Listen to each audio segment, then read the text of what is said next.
Welcome to the GirlSpring Women in the Arts podcast. This project is made possible by the Alabama State Council on the Arts and is a partnership between the Birmingham-based teen girls empowerment platform, GirlSpring, and C. Jane Write, a website and community for women who write. This podcast gives the young women of GirlSpring the opportunity to interview women from a wide range of arts fields, including literature, theater, dance, visual arts, and fashion. In this episode, GirlSpring Springboarder Caitlyn Webster-Roberts interviews Megan LaRussa, the personal stylist and style coach behind Style Yourself Chic, a platform that aims to empower, educate, and inspire real women to dress for the life they desire. Before building her business in the greater Birmingham area, Megan's passion for fashion took her to New York City, where she attended the Parsons Design Program and worked as a trend forecaster. Caitlyn is a rising senior at Vestavia Hills High School. She participates in speech and debate, writes for the school newspaper and a blog, serves as a library aide, and as a social media manager for a few online literary magazines. Let's listen to her chat with one of the most stylish women in the South, Megan LaRussa. Hey, my name is Caitlyn, and today I'm so excited to be interviewing Miss Megan LaRussa. So, Miss LaRussa, can you share about your personal journey and how you became a style coach and entrepreneur? Absolutely. Well, thank you for having me. I have always loved fashion. There's never been a time in my life where I haven't loved it, and every single job I've ever had has been in fashion. I think it's just one of those things, you know. So I would say after college, my fashion career really began. I moved to New York and worked up there as a trend forecaster, which was an incredible experience. I also took classes at Parsons School of Design to kind of figure out what I like, what I don't like. I eventually decided to move back to Birmingham. That's where I grew up. And at that point, I was like, what am I going to do in fashion? And so hopefully this will inspire anyone that wants to do what they love, but maybe in a non-traditional city. Like Birmingham is not known necessarily for its fashion community, especially at that time. I think it's grown. So I started my own blog at the time. I started my own business and was doing fashion show production and wardrobe styling for publications. And then I also started dabbling in just personal styling. And with personal styling, I started growing my network and the type of women I was working with, and I fell in love with it. It was really, I realized my calling. So that was in 2000 and like 10, 11 is when I started my business. So flash forward to today, I solely just do style coaching and love working with women of all ages and professions and all that kind of good stuff. Okay, so how did you come to see the power of personal style and shaping confidence with Style Yourself Chic? Yeah, great question. So that was something, one of the reasons why I even started style coaching and why I call it style coaching versus just being a personal shopper or personal stylist, which is all those things, but it's more. So when I was living in New York, I realized quickly that as much as I loved the fashion industry there, it was missing something for me at the time. This time in the fashion world, I feel like everyone kind of like was dressing the same and there was not a whole lot of personal expression and different body types. And that to me felt wrong because I feel like fashion should be about your own personal journey and your beautiful, unique body. And so when I moved back to Birmingham, I was like, how can I make fashion for everyone? Because we all have to get dressed every day. We might as well feel great in what we're wearing, right? So that really inspired me to help women, just like I helped myself in that, time of my life to feel confident no matter what stage of life they're in, no matter what body type they have, no matter what their budget is. Fashion should be fun and make you feel good about yourself. Right.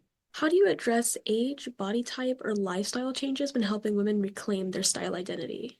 Yes, as I was saying, like those are such big components. That's actually the very first thing I do when I'm working with a client is dive into her body type or take her measurements, all that kind of good stuff. But also, I have to really get to know them. It's so personal. I want to know, what do they do on a daily basis? Who are they spending time with? And ultimately, what are their goals, like for life, but also for their wardrobe? All of that really shapes their experience with me. That's really, really important to ensure that it feels authentic. All right. What challenges did you face when you were building your business, and how did you push through these challenges? Well, I think the one I mentioned earlier, the biggest one was when I moved back to Birmingham from New York. Everybody was like, Megan, let's be real. What are you going to do in fashion in Birmingham? Because I'd worked retail before, and while that's great, I just realized that was not for me, which is, that's why like having lots of different internships and experiences like you have through GirlSpring is so invaluable because it helps you figure out what you do and don't want to do. But that was probably one of the biggest hurdles was just kind of carving out a place in our community that hadn't been created before, and so trying to just I was constantly networking and talking to different people and figuring out what I wanted to do and trying different things. I said yes to everything. And so while it was really challenging, it was also kind of empowering because I was like, let me prove y'all wrong that I can do this. How do you balance being a creative and a businesswoman? Yeah, that is definitely something I see in my like fashion world as a really big challenge. I've seen that with wonderful, amazing, talented people that want to be fashion designers or whatever in the industry that it can be really hard when you are so creative to then have that business minded aspect as well. But you have to have both to be successful. And for me, my background was in college, I studied art history and French. All my jobs had been, more creative. I had never had that business aspect. And so that's when you just have to bring in mentors and not be afraid to ask for help. And thankfully, I had a wonderful community of mentors. And even my dad, actually, he's an entrepreneur. And so I definitely used him as a resource. So not being afraid to ask for help. Like we don't have all the answers. So you need your village. Of course. What leadership qualities do you think are essential to women looking to start their own ventures? I think kind of like what I mentioned, you really have to not take no for an answer and not be afraid to do something that seemingly no one else has done in your community if it's something you're really passionate about and really care a lot about. For me, I knew there was nothing else I would want to do professionally other than something in the fashion world. And then when I found my niche of style coaching, this was vital that I had to make it work some way. And so I think you really have to not be afraid to, again, to just ask all the questions, meet lots of people, and put yourself out there. I think that can be really intimidating, especially if you're more introverted. It can be really challenging, but it is, if it's what you really want to do, it's worth it. And also I tell my clients this all the time too about their own style journey, but this is true for any entrepreneur is it's a marathon, not a sprint. It's like we want this to happen yesterday, but that's not reality. I mean, I've been working on my business since like 2010. And so it's taken a long time to get to like a really flourishing, wonderful place. So give yourself grace. It does take time. Of course. What advice would you wish to give your younger self, and what advice would you give to girls today? Yeah, I think that something that I wish I had known, and when I have a wonderful internship program, and I love all my interns that come through, and something I share with them is, you just have to be willing to do everything, and that is something I feel like I did do, but at times I second guessed myself, like, should I be doing this? Should I be trying this? Is this the right thing to do? And I think that's easy to do in any, like even applying for colleges. Should I go there? Should I go there? And so again, like that's where like talking to lots of different people really helps. And with my interns in particular, I'm always encouraging them to not only talk to me, but who can I connect you with? Who in our community is doing something that you might be interested in? And when you start talking to different people, it helps it not feel so daunting. So I think the biggest thing is just not being afraid to put yourself out there. Yeah. All right. What and who inspired you to launch Style Yourself Chic? Well, like I said, I feel like I saw a hole in the fashion world, if you will, of helping women who perhaps don't really even like fashion or shopping, help them to make it an easy component of their life and maybe even fun.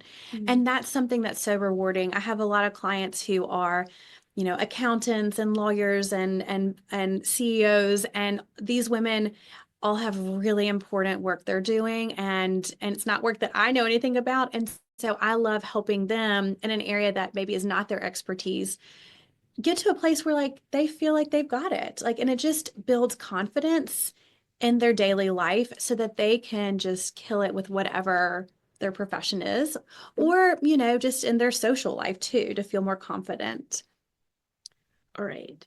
Were there any people that inspired you to do this in your life and with your career? Yeah, I had a wonderful boss when I lived in New York, and when I was doing trend forecasting, and he was really wonderful because he was an entrepreneur. Mhm. So I was like, okay, well, I can do that. But like I mentioned earlier too, like my dad is an entrepreneur. I kind of come from a family of entrepreneurs.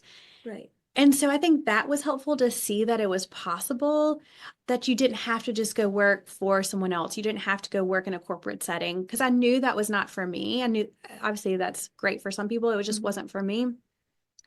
So I think just seeing that in my family was really helpful. And my parents have always been super supportive of my love of fashion. Even when I was when I was your age, actually, I did a summer program at Parsons School of Design. I thought at that time I wanted to be a fashion designer, so I did a fashion design program, and it was amazing. And I'm just so grateful that my parents saw this, desire in me to work in fashion and learn more. So I think really and truly my family. I think those are all the questions we have for today. It was wonderful having you, though. Thank you so much. You did an amazing job, and I Thank you. appreciate you having me. Thank you so much. I love Style Yourself Chic. I think it's an amazing idea, and you're a very inspirational person. Oh, thank you, Caitlin. I appreciate it. You're welcome.